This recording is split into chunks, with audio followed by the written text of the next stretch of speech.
Good morning, everyone. Morning. One of the most difficult parts of the new service arrangements for me personally is I have a bunch of preamble that I want to do.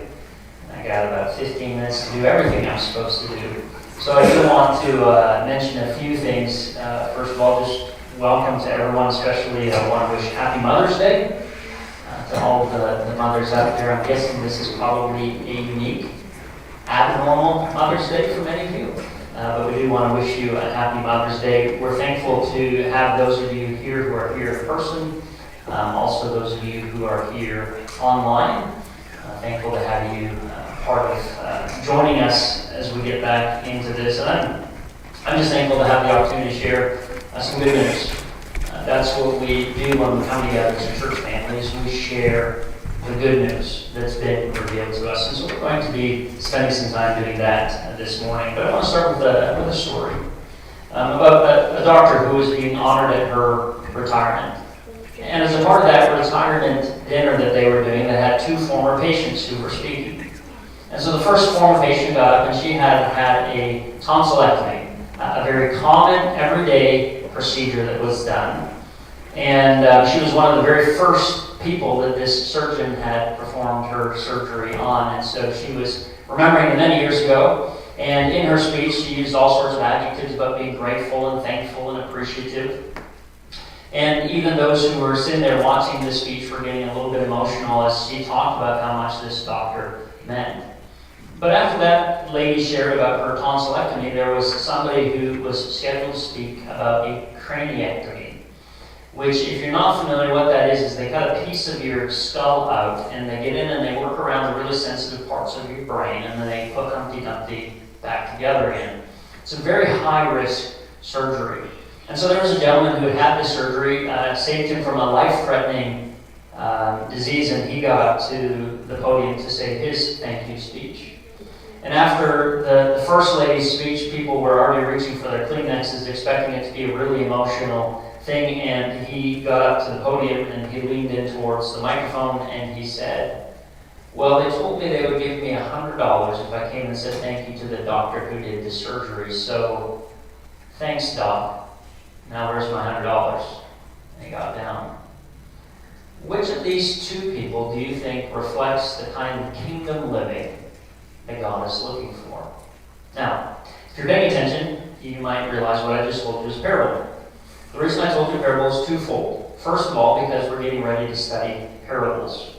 Parables are to be experienced before they are to be studied.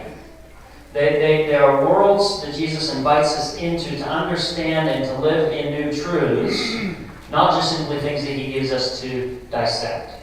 One of the things that we love doing with parables is we love to say, here's the point of the parable, and if Jesus just wanted to give us the point of the parable, guess what he would have done? He would have just given us the point of the parable.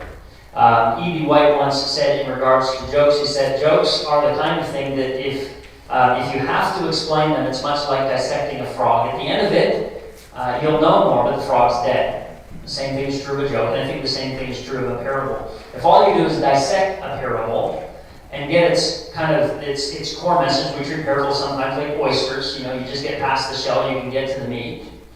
But what we're doing as we look at parables is we are experiencing this larger world that Jesus introduces us to. So this morning we're going to study a parable as we begin to kind of set the framework for a study, a series over several weeks that we'll be looking at parables. So if you have your Bibles, we'll be in Luke chapter 7, beginning in verse 36. This is a parable that's within the context of a larger narrative story. One of the Pharisees asked Jesus to eat with him, and he went into the Pharisee's house and he took his place at the table. And a woman in the city, who was a sinner, having learned that he was eating in the Pharisee's house, brought an alabaster jar of ointment. She stood behind him at his feet, weeping, and began to bathe his feet with tears and to dry them with her hair. Then she continued kissing his feet and anointing them with ointment. Now when the Pharisee who had invited him saw it, he said to himself, if this man were a prophet, he would have known what kind of woman this is who is touching him, that she is a sinner. Jesus spoke up and said to him, Simon, I have something to say to you. Teacher, he replied, speak. Now, I want you to ask yourself the question, what are the next words that come out of your mouth? If you've just witnessed this and somebody invites you to say something to them. Now, whatever you're going to say, I would guess it would be narrow, it would be definitive, and it would be directive. We might say something like, hey, Simon, quit being a jerk. She's doing the best she can. Or we might say, hey, Simon, why are you so full of yourself when she's given a better welcome than he has? I mean, any of those sort of answers is likely the kind of answer that we would give. But Jesus' answer might be the opposite of any of those things, something that is not narrow, it is not directive, and it is not definitive. Jesus says, beginning in verse 41, a certain creditor had 2 debtors. One owed 500 denarii and the other 50. When they could not repay, he canceled the debts of both of them. Now, which of them will love him more? Jesus responds with a parable and a question, which are pretty much the opposites of anything that you can get that is narrow and directive and definitive. Now I wonder if Jesus were invited to be the preacher at your church, what would you think about that? And I think initially you'd be like, that'd be so great, that'd be so amazing to have somebody like Jesus who would teach us and guide us and direct us in all these ways. But there's a few things you need to know about Jesus and his teaching ministry. In his ministry, Jesus was asked 183 questions, and he only answered 3 questions directly that he was ever asked. So what did Jesus do with questions? Well, he would either keep silent and not respond at all to the question, or he would answer the question with a question. Jesus asked 307 questions in his gospel ministry, or the other thing he would do, he was indirectly answered by parable. So how would that be for you? Every time you ask a question, you got nothing, or another question back, or a parable where it left you scratching your head saying, I wonder what he's saying. See, Jesus, instead of kind of kicking down the door and kind of having this direct teaching approach, Jesus often more goes around the back door and kind of whispers, if you want to open the door because I have something to say.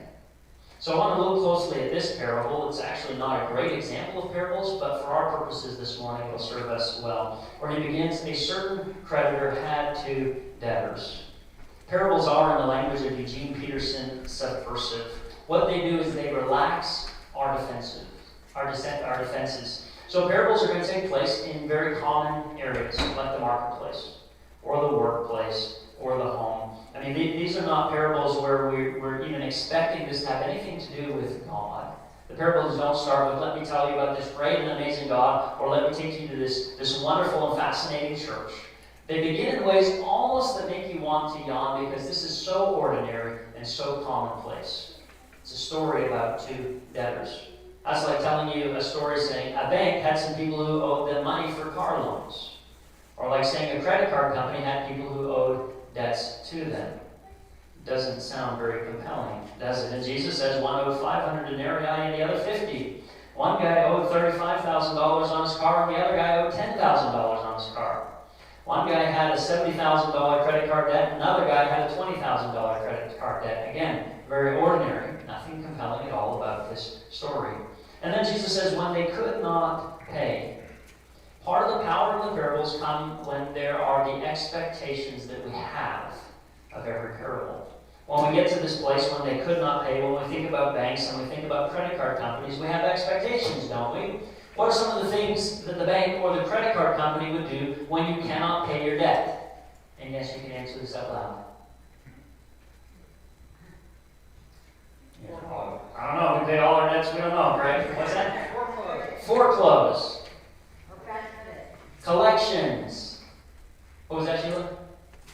I said bad credit. Oh, bad credit. Yeah, so you have all these actions. They are going to do something. They're going to call you. They're going to send you a letter. They're going to send you collections. They're going to garnish your wages. They're going to foreclose on your house. They're going to do something to get their money. So this is what we should be expecting to happen. When they could not pay, what's going to happen? We have expectations. Now, here's the problem with us and the parables, is we expect to happen exactly what happens. We've heard the story so many times. We've watched the movie so many times that big kind of shifting ending that changes everything, we're like, oh yeah, I knew that's exactly what was going to happen. But if we were following this along, when they could not pay, what we expect to come next is somebody's going to break down the door and say, until you pay, this is what's happening. But what happens in the story that Jesus tells. Instead, the creditor canceled the debts for both of them. We should be amazed. We should be surprised. What started off as so common and so ordinary is now something utterly unexpected. That a creditor would ever say to a debtor, hey, you know what? Forget it. You don't need to pay me back. You don't owe me anything. And Jesus tells his parable, and what most often happens after Jesus tells a parable is it's kind of mic drop and he exits stage left and everybody's just sitting there with their jaws open. Oh, what does that mean? What did he say? But the reason we're using this as an example, even though it breaks that general pattern, is because Jesus is going to help Simon walk through what he wants him to see and learn in the parable. See, it's after the parable that Jesus asks the close cousin of the parable, which is the question, now which of them will love him more? The word love here is probably just as easily translated gratitude. Simply in Hebrew and Aramaic, there's no word for gratitude, so that's what we're getting at. But you see how Jesus is inviting Simon into the process? Hey, Simon, I want you to imagine what it would be like to be a person who had this large debt forgiven. And Jesus asks him which person would appreciate, be gracious, show love towards the debtor more. Simon is as non-committal as he can get. Well, I suppose, it's intentional, I suppose he knows he's not going to get his back in the corner. I suppose the one for whom the greater debt was canceled. And Jesus said to him, you have judged rightly. Now, the question is, once you understand the point of a parable, does that mean you've understood the point of a parable? I mean, is this all that Jesus wanted Simon to know, was to know that in a case where this debt was forgiven? No, see, every parable points to something. And what Jesus will help Simon to do, which again is unusual for Jesus in the parables, is he's going to say, here's what this parable is pointing to. See, parables will often stimulate a new way of living and a new way of relating to God. You don't understand the point of the parable until you understand what the parable is pointing to. And so again, in an unusual fashion, this parable we get more information, beginning in verse 44. Then turning to the woman, he said to Simon, do you see this woman?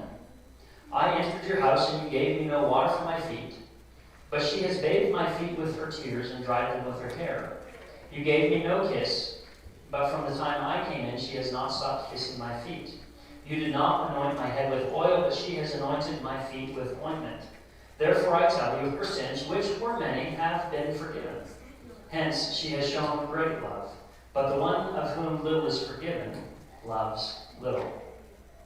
So what's the parable pointing to?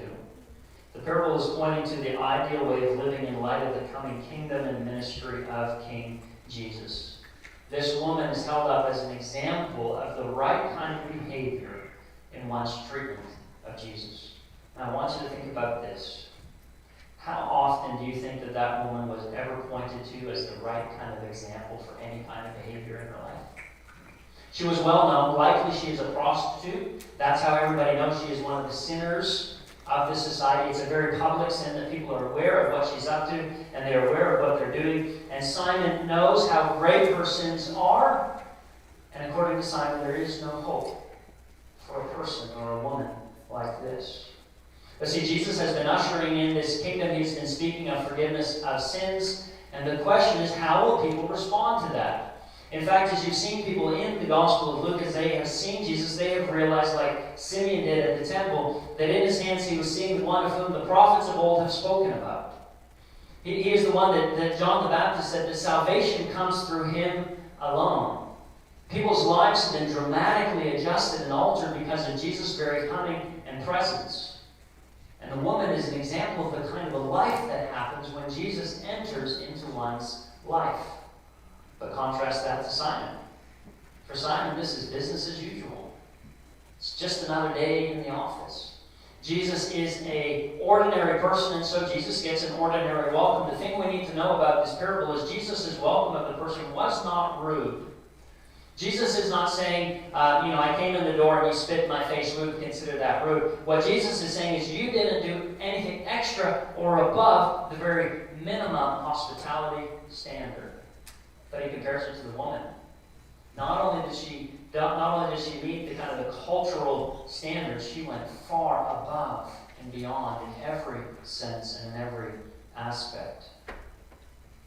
And she does that because Jesus mentions her sins, which were many, have been forgiven. What I think is happening in this text is that she has encountered Jesus previously. He has forgiven her of her sins, and this is now her expression of gratitude. That's what the parable is about. When Jesus speaks of her forgiveness, he speaks of it in past tense, having a present impact. Her sins have been forgiven. But she stands for Simon as a welcome and as a warning. My question is, who are those of whom little has been forgiven? I don't think there's actually a person that this parable points to. There's not the person of whom little has been forgiven, other than in the construct of one's own mind. There are some people who, when they think of Jesus, they think, well, there's not much he can do for me. There's not much he needs to do for me. There's not much he ought to do for me. And those people, we will come to find, when it comes to the kingdom of God, are sorely mistaken. Because there's no one for whom Jesus needs to just kind of hold the paintbrush while you're doing the work, or just stand as your apprentice or your assistant. When Jesus comes, everything changes and everything is altered. See, the gospel is about good news. We're here to share good news. The fact that no matter how many our sins are, Jesus can and does and is willing to forgive us those sins. And those of us who recognize and identify how much we have been forgiven, then we want to live our lives with the kind of love and the kind of gratitude that expresses, apart from Him, of having a hope in the world. That's what this woman points to. That's what this woman exemplifies, a kind of life lived with gratitude. My prayer is that as we enter into this week, that we would be the kind of people who would love much. For what reason? Because we've been forgiven much. There's going to be a lot of things that we experience. If you've watched the news, you've probably felt yourself a time or two just kind of feeling deflated. If you drive down Grand Avenue, you see the number of small businesses that have closed. It can make us feel sad. And this is not to deny the reality of any of those things, but it is to let us know that as Christians, we have a hope. There's something for which we can always be grateful for. And that's the gift of forgiveness. So I pray that this week, let's keep that in mind, that we would be people who have been forgiven much, so that we'd also love much. May the Lord bless you and keep you. May the Lord make His face shine upon you and be gracious to you. May the Lord turn His face towards you and give you peace. And as we enter into the week, this week, we know that we go with the grace of the Lord Jesus Christ, with the love of God, and with the fellowship of the Holy Spirit. God bless you guys.